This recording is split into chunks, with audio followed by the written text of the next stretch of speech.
Hello, everyone, and welcome to this teaching release broadcast. My name is Mark Mishan, and I am from Israel. Today, we will listen to the teaching that is being released for the first time. It's titled, Who Can You Trust? This is a teaching received by Marshall Vian Summers on October 9, 2008, in Boulder, Colorado. This teaching was given by an angelic presence who has been in a relationship with Marshall for over 40 years, and through this relationship has helped Marshall receive a body of work over 900 pages long and encompassing a vast array of topics and teachings like this one.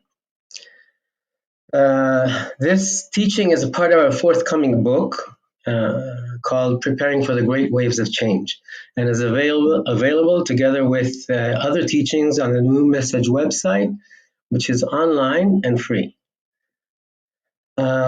These teachings were received in a mysterious process where the angelic presence speaks through Marshall. And so the recording you are about to hear is the voice that is speaking through him. The decline, diminishing resources, violent weather, changing climate, growing political and economic instability, and the risk of war between groups and nations over the remaining resources, like we are experiencing all over the world and here in Israel. And then there's the question, what will we trust? We will lose trust in so many things because and as a consequence of the changes. And the question stands. We all need something to trust. It's human nature, and it's eventually going to be something that we decide to trust. And we are advised to trust knowledge. Knowledge is the deeper mind.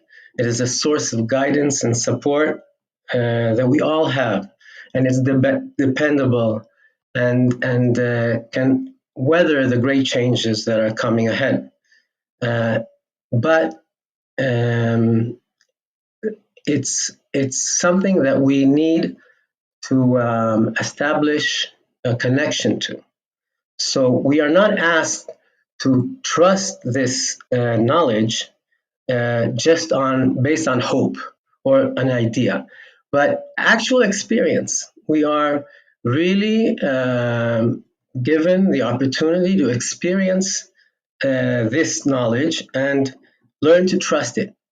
I saw this in the teaching that we are about to hear, in the quote that you're seeing now. Like anything else, real trust must be based upon experience. It cannot simply be a hope or a wish or an idea. You build your trust and knowledge by following knowledge and seeing how it brings into your life people and situations, opportunities and insights that you would not have found otherwise.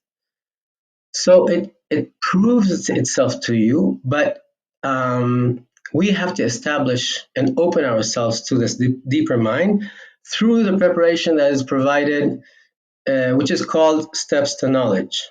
And by adopting and taking this preparation, we can open ourselves up to the knowledge that we are speaking of in this teaching. It was interesting for me to note that in Hebrew, there is already a connection between between trust and faith.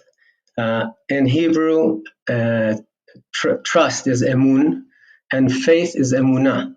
So, as you see, there is some kind of a connection, which shows us that we learn to trust and we learn to believe in something through some kind of an experience, ongoing experience.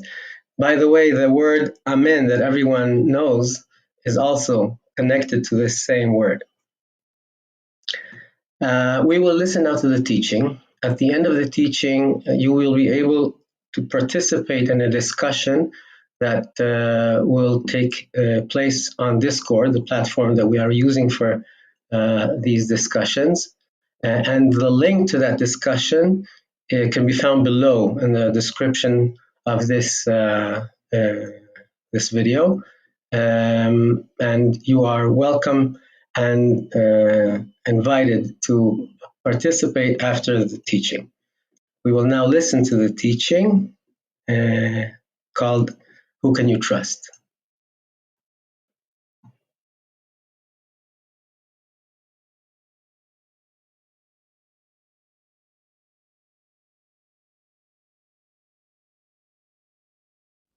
In times of great change, many things are revealed. Weakness is revealed. Corruption is revealed. Incompetence is revealed within governments and institutions and within people everywhere. In facing great change, people begin to find the real condition of their nature and constitution, and whether their foundation is strong or not. Humanity is now facing great waves of change that are coming to the world. Environmental decline, diminishing resources,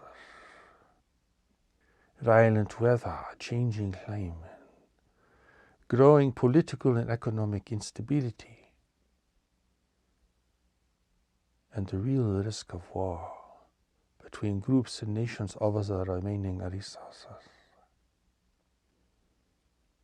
The growing human family is drinking from a slowly shrinking well.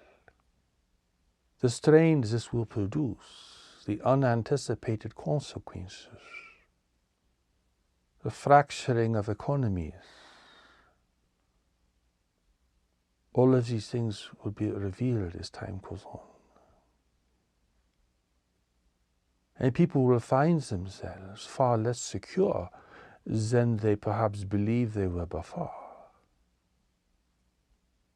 And it will change their priorities and their focus in life. And the question of trust will arise. Who can you trust? What can you trust? Can you trust yourself?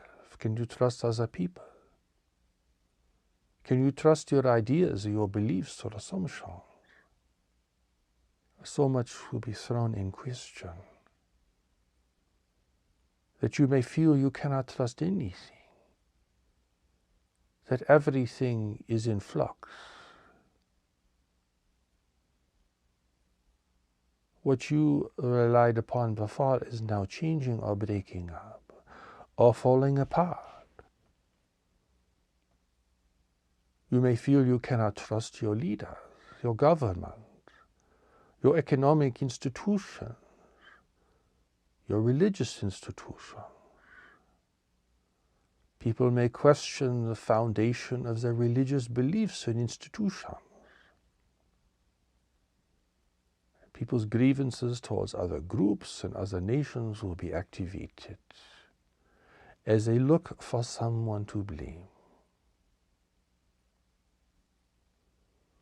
You're entering into a time of greater instability and uncertainty, and this will arouse many different kinds of passions, ideas, and reactions in people. Most of them will be unhealthy and unfavorable. Within yourself, you will have to find a firm foundation. As the foundations of society and organization around you become challenged or fall into disarray. Trust here cannot be based upon hope. Hope is too weak and too easily dashed, too easily disappointed and overthrown. Your trust must be in something greater, within yourself and within other people. as the great waves approach and begin to have ever greater impact, you will see, perhaps with dismay, that so many things you trusted in before or relied upon before will now appear to be weak and vulnerable. People will appear to be weak and vulnerable. Governments will appear to be weak and vulnerable. Even your most firmly held beliefs about your nation or your religion may appear to be weak and vulnerable. This throws you back upon yourself and requires a re-evaluation,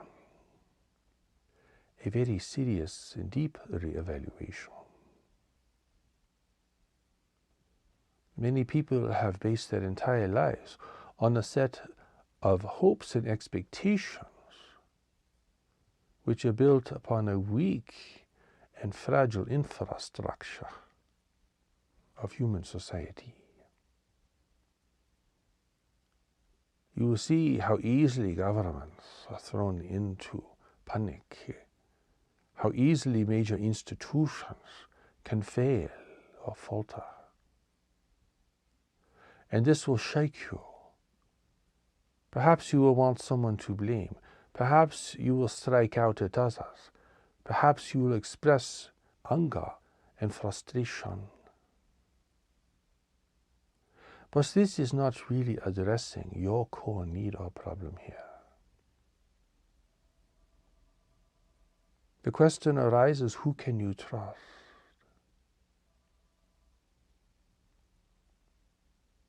What can you trust?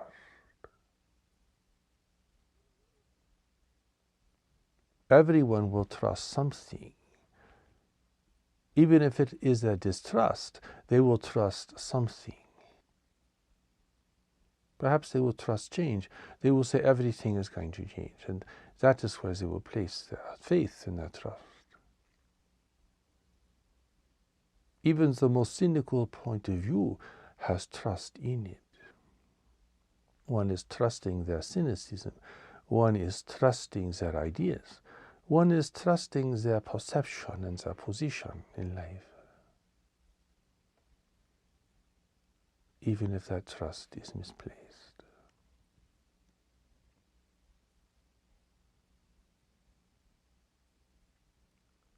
So the question will arise in times of great change, uncertainty and upheaval.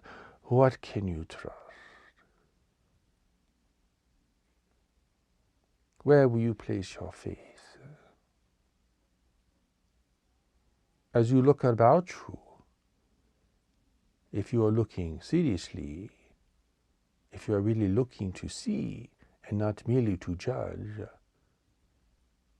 it will be a difficult question to answer. What can you really trust?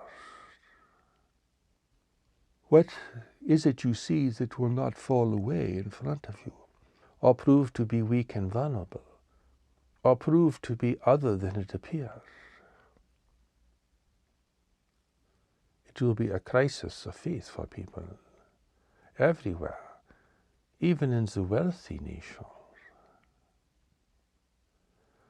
where hope and belief and assumption are more rife and evident than in the poorer nations, where people tend to be a little more realistic. Fantasy and self-indulgence increases with affluence. But so does disassociation from life, a disassociation from humanity, a disassociation from reality itself. God has created a deeper mind within you, a mind that is not afraid, a mind that is not in conflict with itself, a mind that does not judge and condemn others, a mind that is secure, a mind that can face a great change and upheaval with determination and equanimity. A Dain called knowledge. It is called knowledge because it is related to your ability to have profound experiences of recognition and knowing. These experiences can fly in the face of even your own ideas and beliefs, for they are not bound by these things. Your deeper mind is so different from your intellect, from your socially conditioned mind, from your personal mind that is patterned by culture, family, and even religion, patterned to think like others, patterned to be compliant, patterned to be a subject to other forces, to be persuaded and manipulated, to be corralled and cajoled, to be directed and to be pacified. That is why people say the same things, think the same thoughts, do the same things. Like herds of cattle, they are corralled around, led to believe this, led to believe that, assured constantly by governments and leaders that their well-being is being attended to, that they will be safe and secure. But in the face of the great waves of change, these assurances will prove to be weak and transparent, and they will prove to be utterly false in so many instances. And then people will be outraged, they will be shocked, they will be dismayed, they will feel betrayed, they will feel misled. And they have been misled, as they have misled themselves. Having given their authority and their power over to other forces, to other people, to governments, or to sets of beliefs and assumptions, now they feel really vulnerable. And they are less likely to trust future assurances. This is both dangerous and healthy. It is dangerous because people can do radical things that are not in their best interest. And they can condemn others, trying to find someone to blame, because they themselves cannot yet take real responsibility for their life and condition. So they must find someone else to blame. And they will give this blame with vehemence. Perhaps they will blame peoples of other nations, leading to further misunderstanding and the potential for conflict and war. This is how your personal mind responds to change. With fear, with panic, with aggravation, with condemnation, even with violence. Violent thoughts, violent behavior, violent intentions. But your deeper mind does not respond in this way at all. It recognizes the great ways of change. It understands people's lack of preparation and awareness. It sees the problem. It recognizes the manifestations of this fundamental problem, that people are not connected to knowledge within themselves. So they do not see, they do not know, and as a result, they do not act wisely. They allow themselves to be shepherded around by people who are profiting off of them. They are given some slight degree of security and affluence, perhaps, but they yield so much for this. They are willing to believe because they want to believe, because they are afraid not to believe, because they feel they do not have the power to think outside of these assurances. This is fundamentally a problem in people's lack of awareness of knowledge. Would you rather have a government guide you, or a financial institution guide you, or have God guide you?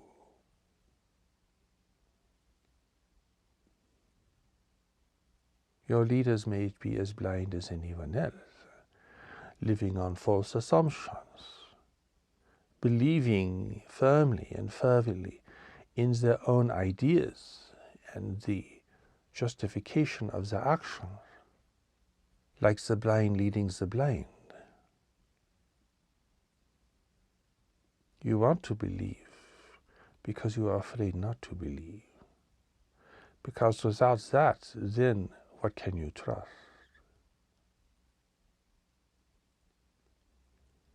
This shock is beneficial because it gives you a chance to recognize how weak and frail is the foundation of human civilization, and how prone to error all people are.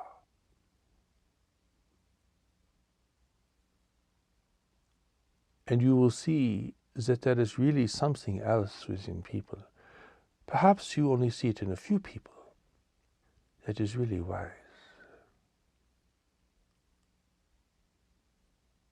You have a natural trust towards people who demonstrate this wisdom and this compassion. These people are not perfect, of course. They can make critical errors. But there's a certain quality about them that distinguishes them from others, and that naturally evokes your sense of respect and trust. Though these individuals may make mistakes, they are functioning from a higher standard. They are truly here to serve, and this transcends their self-interest in the matter. This is because you are recognizing knowledge within them, a deeper power, a greater incentive, a truer motivation. And to be disillusioned and disappointed in others and in leaders of government and commerce, religion, is healthy because it requires you to reconsider your own beliefs and assumptions, and to consider that there may be a deeper power within you that is far more reliable and consistent. This opens a door. It is a possibility that you will have this recognition. It is not assured. In times of great change and upheaval, people will do very foolish things. They will hurt other people. They may even hurt themselves. But there is a chance they will see that there is a deeper power and presence within them. That is not a product of social conditioning or social patterning. It is not a product of culture, belief, or tradition. Here there is something very unconventional within you. A free mind. A mind that is uncorrupted. A mind that is beyond persuasion and manipulation. This is not the mind you think with every day.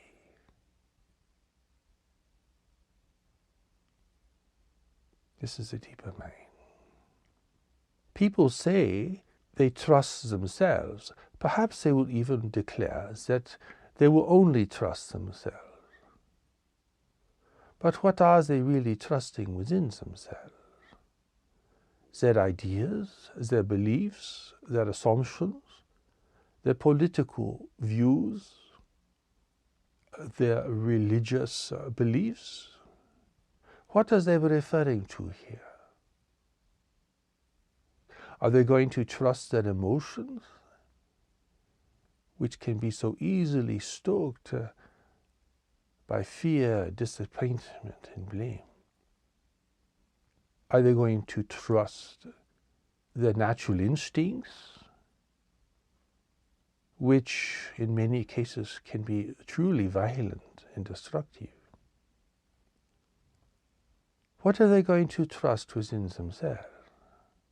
What are they talking about here when people say they are going to trust themselves? This can be just as foolish and illusory as putting all your faith in some kind of institution or set of government leaders who you really do not know. Because it is putting the faith in the same shallow intelligence.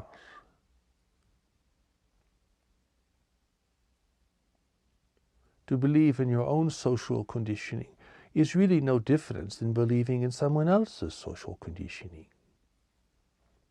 It is belief in the same thing.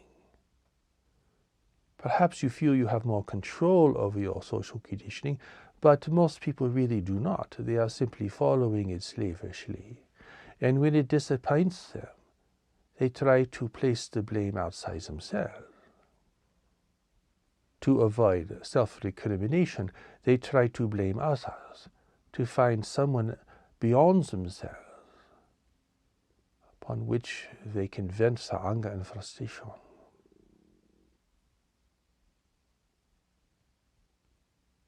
To say that you trust yourself would only really be wise if you are speaking about knowledge. But knowledge exists beyond the realm and the reach of the intellect. It cannot be understood intellectually because it is a force and a power that is more ancient and more permanent than your personal mind. It is like asking a child to understand the reality of their parents.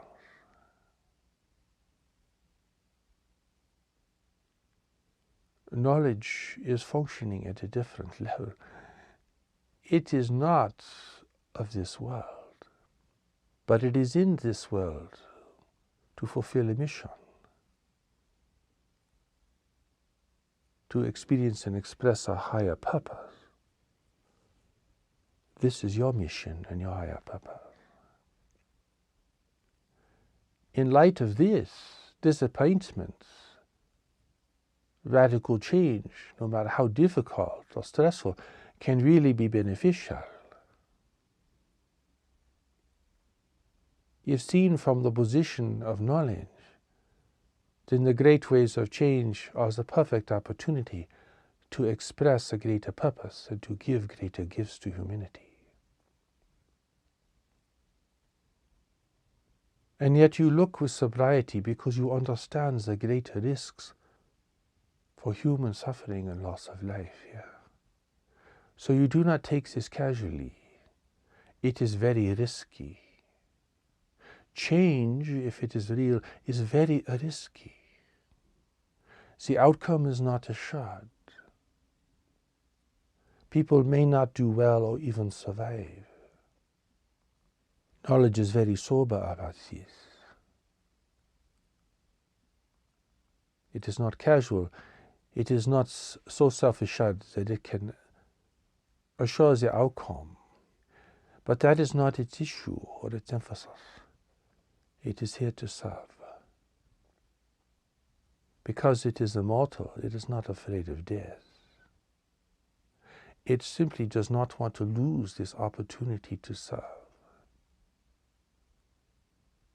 After so much has been done to bring you into the world, and after so much influence has been placed in your life to keep you from making terrible mistakes, or giving your life away prematurely, or destroying your opportunity to contribute to a world in need, knowledge definitely wants to preserve you, to preserve your mind, your thinking mind and your body.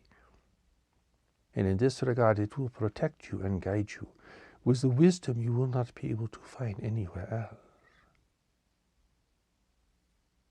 But knowledge looks upon the world very differently. It sees the need for knowledge. It recognizes that even in affluence, people can be betraying themselves constantly and undermining their future. It sees beyond the illusion of success and failure. It even sees beyond the illusion of love and fear, because most people do not understand what love and fear really are. It sees knowledge and the need for knowledge in the world. It looks with compassion, it looks with wisdom, and it looks without self-deception. It sees the problem, it sees the risks, it sees the need. It is always watching. It is not caught up in fantasy. It is not distracted. It is not carried away by promises of love and bliss and enlightenment. But it is also not terrified by the world in its brutality, suffering, and degradation. Your personal mind cannot think like this.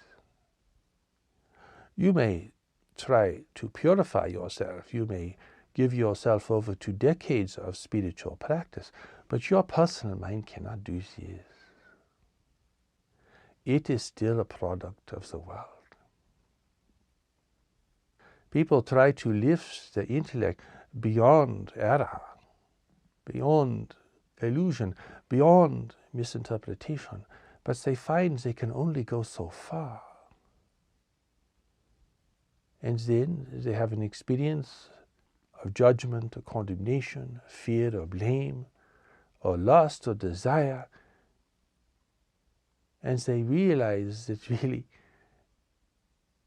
it is the same old mind.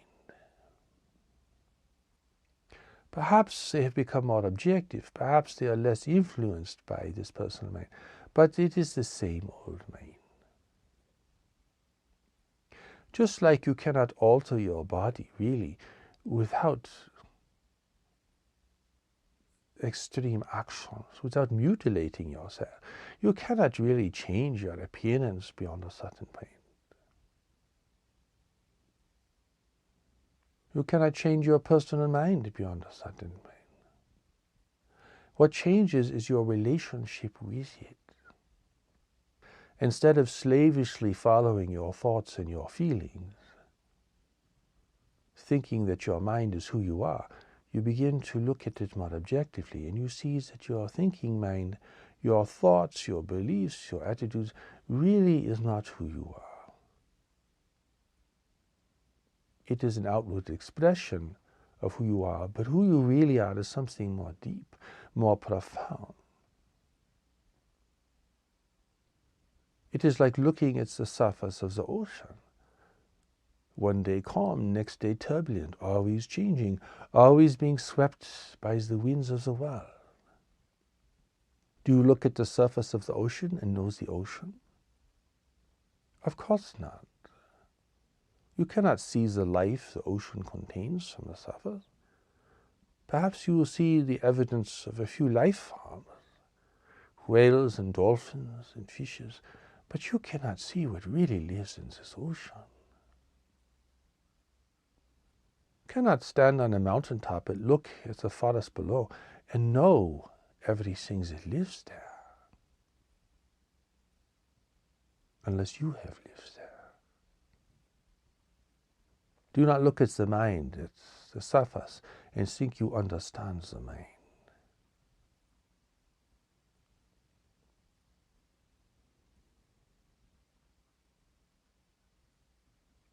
There is knowledge deep within you. It is the deeper mind within you. A mind so different from your intellect that you cannot even compare them. This mind knows, this mind sees, This mind waits. This mind directs. For you see, God knows the world is extremely difficult, and living in separation is extremely hazardous. That is why God has placed knowledge within you to guide you, to protect you, and to lead you to discover your greater purpose in the world, within the very circumstances of the world as it is and as it will be. You are not sent into the world to set yourself up in a state of perpetual comfort and self-assurance. You are sent into the world to work, to accomplish things, to make deep connections with others, to seek things beyond this, or to seek things that contravene this is a kind of self-betrayal. And yet does not your culture encourage this? Does not your society value this self-betrayal? Encouraging you to be powerful and wealthy, to have pleasure, to live in great affluence, to be admired, to be feared.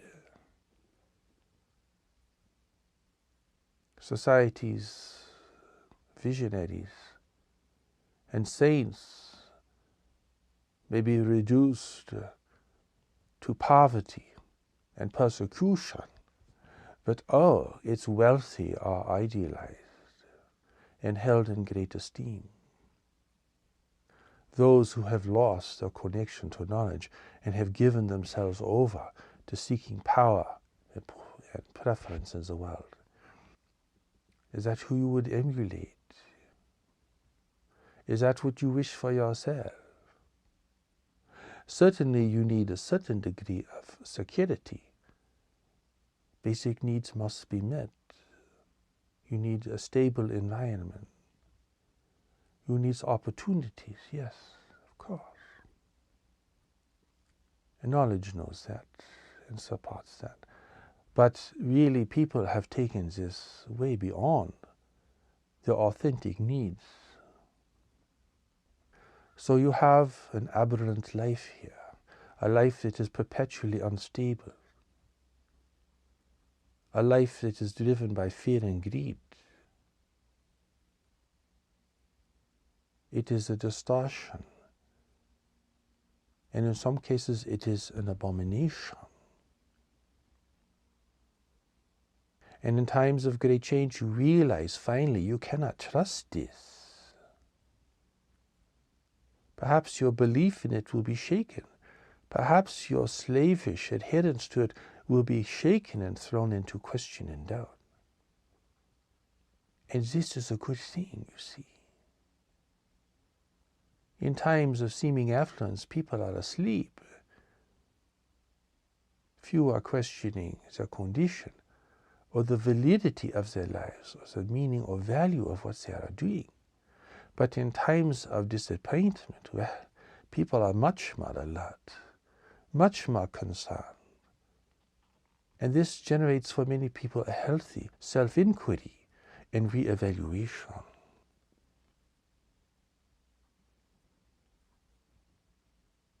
If this re-evaluation is successful, it will bring you to knowledge. If disappointment is beneficial, it will bring you to knowledge. If self-doubt is productive, it will bring you to knowledge. If disappointment will yield real value to you, it will bring you to knowledge. You do not understand knowledge.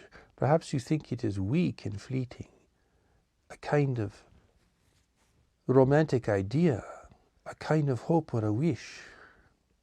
Perhaps you think it is not substantial enough to really be your foundation in life. You still value to your technology. You still value your institutions and your beliefs and ideas, thinking they will save you and the world. But look at the individuals who had the greatest beneficial impact on humanity over time, and you will see that they were individuals who were guided by a deeper and more pervasive power and a truer intention. And they demonstrated a greater courage and integrity. They were guided by knowledge, just as you must be guided by knowledge. How can you trust knowledge? You barely experience it. It isn't there when you want it. It doesn't give you what you want. It doesn't answer all your questions. It doesn't reassure you the way you want to be reassured.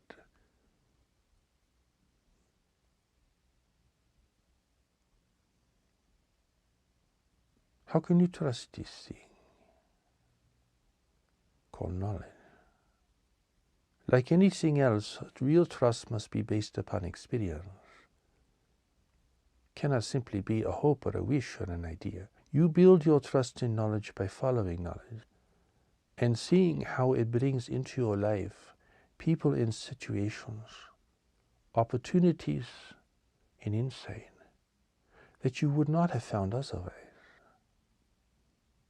You learn to trust knowledge because you realize that it is not fooled by the world, and that somehow you had feelings or premonitions about things before they happened. You felt restraint before you made mistakes. You felt encouragement, but then did not follow it through. You chose your preferences, which are all based on fear, the fear of not having. You followed this when your deeper nature was telling you something else. You wanted to own this thing, but knowledge within you was silent, showing no interest at all. Over time and experience in taking the steps to knowledge, you begin to see the very great difference between how knowledge responds to things and how your intellect and mind responds to things. And how much energy you spend over things of little or no value or consequence. Pursuing things of little or no value or consequence. Your emotional rages, your outbursts of anger, your indulgences of self-pity, all these things are happening, and knowledge is just there. And you see the contrast here. That your personal mind is like the surface of the ocean, always turbulent, always changing, always being thrashed about by the world and by external forces. And then there is the deeper waters, which are really moving the oceans all over the world. And there is greater life beneath the surface. This contrast over time will show you beyond your doubt that there is a greater intelligence within you that is really not functioning at the same level as your personal mind. And that you are burning up your life force in reaction to things on the outside, when in reality there is a deeper awareness within you that is not really affected by these things. It is watching and waiting. It is trying to keep your life on track, to keep you from going too far off course, to restrain you from giving your life away to people, places, or things before you even know what your life is. How many people in their wedding day have entered the ceremony with a great feeling of inner restraint? Knowledge trying to keep them from giving their life away before they even know who they are and where they are going. How many people have capitulated to the intentions of others in this regard? The pressures of their family, the expectations of their parents, the proclamations of the religious leaders, the overall pressure of the culture, pushing them into a life that is not really their life, pushing them to believe, to accept, and to acquiesce to a set of circumstances that does not represent their real destiny and purpose in the world. The tragedy of this is everywhere, amongst the rich, amongst the poor, everywhere. You know what this is, for you have been subject to it as well. It is the real dilemma of your life, you see. It is the battle within yourself. Knowledge is not fighting. It is simply going in the direction it must go. It has a destiny here in this world. It is your destiny, a destiny to meet certain people, to accomplish certain tasks. Do not think that what you are doing now and the people you're with now represents this destiny, for in most cases that will not be true. Do not use this as a kind of justification for your current involvement. You may convince your mind, your thinking, your feelings, because you want confirmation, because you do not want to face the fact that you have made many mistakes and errors in judgment. But you cannot persuade knowledge. And you cannot persuade anyone else who is strong with knowledge. They will see right through it. Just like they see right through every clever and ingenious device that people create for themselves or that accept from others to try to gain advantage. This is the power of knowledge. It cannot be fooled. And after a while, particularly in the face of a great change, you yourself realize you don't want to be fooled. You don't want to give your life to things that have no substance, no stability, no future. You do not want to face that kind of disappointment and frustration anymore. Here, disappointment can really serve you, bring you to knowledge. Here, being honest about your feelings, rather than pretending to be happier than you really are, will really serve you. It is a beginning stages of liberation. To keep believing in the same things that are not real is just to recommit yourself and your life to further disappointment. Knowledge is calling to you. It is advising you every day. It is not talking to you like your mind talks to you, like you talk to yourself. It is more like a force of attraction. It is given to certain things and not to other things. It sets a direction.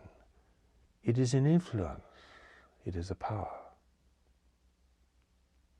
Your mind, your thinking mind, can be talked in and out of a million things. But knowledge just has direction. Perhaps it will say to you, do not do this thing. Do not say this thing. Do not commit yourself here. Follow this. Give yourself to this. That is the extent of its conversation. It is not a little chatterbox. Constantly is talking away, trying to reassure itself, trying to be accepted, trying to impress others. It is so very different, you see, refreshingly different. You were sent into the world for a purpose. Knowledge holds that purpose. Knowledge drives that purpose. Knowledge is here to keep you from giving yourself away to other things, to committing yourself prematurely, to making critical errors. It is here to guide you. But you must come to knowledge. You must learn to abide with knowledge. Build a connection to knowledge. Take the steps to knowledge. It is your thinking minds that must yield here. Knowledge is not here to be your little servant. You are here to serve knowledge. That is the difference, you see, that will make all the difference in your experience and in what you will be able to see, know, and do. At the outset, people treat knowledge like a resource. Well, I just want to have insights when I want them. So I'll just go ask knowledge. If knowledge is there, there's some kind of personal counselor. A resource. Knowledge is not a resource for the intellect. The intellect is a resource for knowledge. This represents a complete shift, you see. A turning point. As if you have to get on the other side of the mountain within yourself.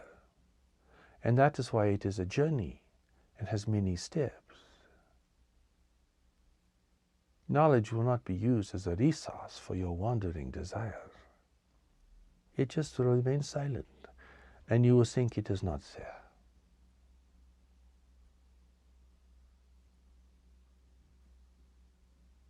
Your intentions have to come from a deeper place within you. And you have to build over time the trust that knowledge is there, that is powerful and wise. God is not asking you to believe this as the outset, but you must begin to build the connection to knowledge and see that knowledge holds your well-being, your success, and your real promise, regardless of the circumstances on the outside. Those are just problems to solve. The beginning of your journey to knowledge will require a deep evaluation of where you are, what you are doing, who you are with, your strengths, your weaknesses, your resources, your liabilities, everything. If you are older, you will have to do this evaluation in a very great manner, because where your life is meant to go and where it is today is not the same. So you have to reconsider everything that you are doing and to consider how you got there. And the teaching in the way of knowledge will show you how to do this evaluation in such a way that it will give you wisdom and insight and not simply lead to further confusion and alienation from yourself. Who and what can you trust? There are really only two choices here. In reality, there is knowledge and there is everything else. Knowledge within you, knowledge within others. The choices are simple, but require a very deep discernment to recognize on a daily basis. And it is this discernment you must cultivate, and you will cultivate, as you see the contrast between knowledge within yourself and all the gyrations of your personal mind. And then you will see what is really trustworthy. And then you will see what must serve. And you will see the power. And you will see that the mind and the body are vehicles for knowledge to express itself in the world. And you will see that knowledge represents your true self, your deeper nature, and the deeper current of your life.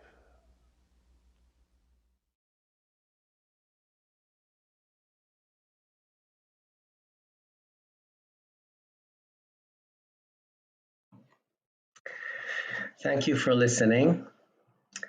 This teaching can be found in newmessage.org online, together with other teachings from Marshall Vian Summers, the individual who has been receiving these teachings.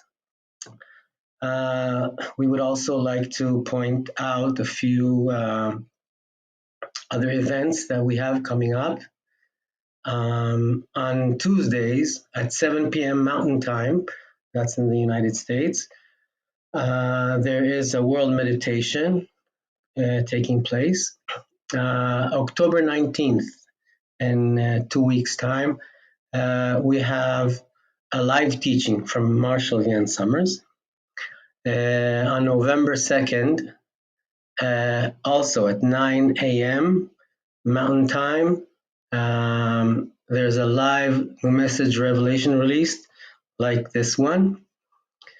As mentioned earlier, you are all invited to a discussion that will take place about this teaching on Discord, which is the platform that we are using for those chats.